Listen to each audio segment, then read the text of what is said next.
বাংলা ইন্ডাস্ট্রির নতুন হিরো, যার কেরিয়ার শুরু হচ্ছে মিরাক্কেলের স্টেজ থেকে। হ্যাঁ, আমি কথা বলছি সিনেমা মৃন্ময়ের কথা। কেন আবার আলোচনা হচ্ছে সিনেমা মৃন্ময়কে নিয়ে? না, ঘটনাটা হচ্ছে বাংলা ইন্ডাস্ট্রিতে বহুত দিন ধরে নতুন মুখ আসেনি, আর নতুন মুখ আসার পর সেভাবে চর্চায়ও আসেনি। কিছুদিন হলো দু একটা মুভি করেছে, নতুন একজন হিরো এসছে, তারপর আস্তে আস্তে সেই হিরোকে নিয়ে আলোচনা বন্ধ হয়ে গেছে, বা সেই হিরোর নতুন করে ভালো সিনেমা দেওয়া সেই জিনিসটাও প্রায় বন্ধ হয়ে গেছে।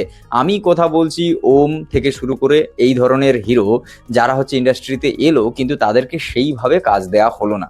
এবার তারাও তো কাজ পেতে পারতো। নতুন হিরো হিসাবে ওম, ইয়াস এরা কিন্তু বেশ ভালো নিজেদের জায়গাটাকে রেখেছিল, ভালো প্রথমের দিকে যখন দু একটা সিনেমা করেছিল, কিন্তু সেইভাবে তারা কিন্তু পর্দায় সেইভাবে নিজেকে ফুটিয়ে তুলতে পারেনি, বা পরবর্তীকালে প্রোডাকশন হাউস তাদের ওপর বিশ্বাস করেনি। তাদেরকে আর পরবর্তী কোনো বড় বাজেটের ফিল্মে তাদের দেখা যায়নি। তাই তারা সেইভাবে হিরো হয়ে হয়তো উঠতে পারেনি এখনকার কম্পিটিশন অনুযায়ী। সেই জায়গায় দাঁড়িয়ে একজন ইউটিউবার সিনেমা মৃন্ময়, সে হচ্ছে এখন বাংলা ইন্ডাস্ট্রির হিরো হতে চলেছে।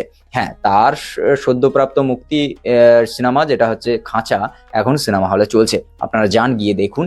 একজন সিক্স প্যাক ওয়ালা ছেলে, যে হচ্ছে একদম পুরো কন্টেন্ট ক্রিয়েটারের দুনিয়া থেকে এসে হাজির একেবারে হিরো হওয়ার জন্য, মানে সিনেমা হলে চলে গেছে। এবার হিরো করে তোলা তাকে, বা তাকে একটা মানে আর পাঁচটা কমার্শিয়াল হিরোর সঙ্গে সারিতে দাঁড় করিয়ে তাকে সেই হিরোর জায়গা দেওয়ার দায়িত্ব কিন্তু আপনাদের, মানে দর্শকের। যা কাজ করার পর্দায় শ্রীনিবাস মৃন্ময় তা করে দিয়েছেন। এবার আসল যে কাজটা সেটা করবে দর্শক। হ্যাঁ, তোমরাই করবে, যে তাকে বানাবে হিরো। এবার তাকে বানাবে সেই স্টার, যেই স্টার হওয়াটা তার স্বপ্ন। সেই সুদূর নর্থ বেঙ্গল থেকে আসা একজন ছেলে, যার কথাতে এখন নর্থ বেঙ্গলের টান রয়েছে, সেই শ্রীনিবাস মৃন্ময়, হ্যাঁ, সে নিজের মুখেই স্বীকার করেছে সে হতে এসেছে হিরো। আর তার মানে ফার্স্ট ফিল্ম খাঁচা, যেটা সিনেমা হলে এখন ভালোই চলছে, সিনেমাটা বেশ ভালো।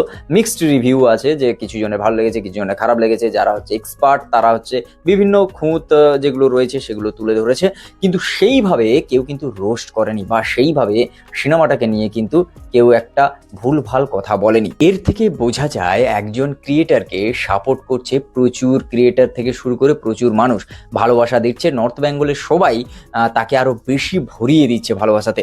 এই থেকে বোঝা যায় যে নতুন হিরো সত্যি প্রয়োজন বাংলা ইন্ডাস্ট্রিতে।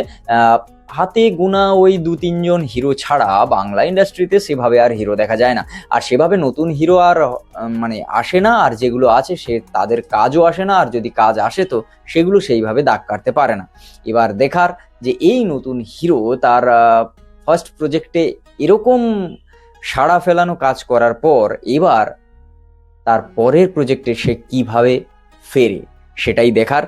শ্রীনিবাস মৃন্ময় সত্যি খুব ভালো অ্যাক্টিং করেছে, আর হিরো হিসাবে তাকে পর্দায় সেই যে হিরো ব্যাপারটা, হিরো মেটেরিয়াল ব্যাপারটা কিন্তু বোঝা যাচ্ছে।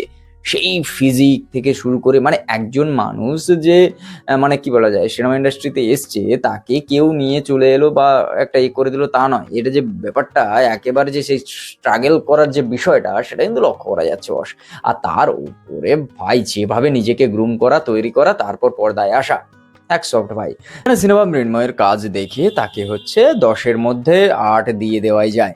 তার যে খাটুনি বলো, তার নিজের যে হচ্ছে এই সিনেমার জার্নিটা, সেটা পুরো পর্দায় দেখা যাচ্ছে বস। তোমাদের খাঁচা এই সিনেমাটা কেমন লেগেছে? সেখানে মিরাক্কেলের মীর থেকে শুরু করে রজতাভ দত্ত, আর এধারে হচ্ছে আমাদের হিরো শ্রীনিবাস মৃন্ময়, কার অ্যাক্টিং সব থেকে বেশি ভালো লেগেছে, কাকে সব থেকে বেশি দেখতে ভালো লেগেছে, গানগুলো কেমন, ডান্স কেমন, ইমোশন কেমন, সবকিছু অবশ্যই তোমরা কমেন্ট করে জানিও। দেখা হচ্ছে খুব তাড়াতাড়ি নতুন একটা ভিডিও। ততক্ষণের জন্য like, comment, share and subscribe my YouTube channel. Facebook থেকে দেখতে হলে পেজটিকে ফলো করো। দেখা হচ্ছে খুব তাড়াতাড়ি নতুন একটা ভিডিও। টাটা।